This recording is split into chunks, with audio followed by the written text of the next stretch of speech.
La Coupe du Monde de rugby a démarré il y a presque un mois avec le succès qu'on lui connaît. Mais l'engouement autour de cet événement est-il synonyme de retombées économiques? Le point à Toulouse, Xavier Gégère. La Coupe du Monde, Toulouse l'attendait avec impatience. Au niveau sportif bien sûr, mais aussi économique.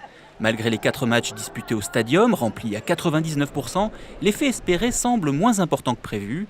Par exemple, les hôteliers sont plutôt déçus. Le taux d'occupation était identique à celui de septembre 2006.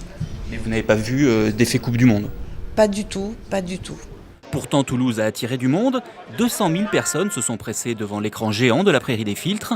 Les commerces qui ont bien marché sont les bars spécialisés ou ceux qui ont fait un effort d'investissement.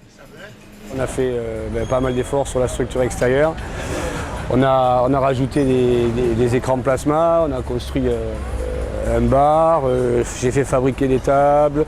Une capacité augmentée de 350 personnes, résultat, un chiffre d'affaires multiplié par 3.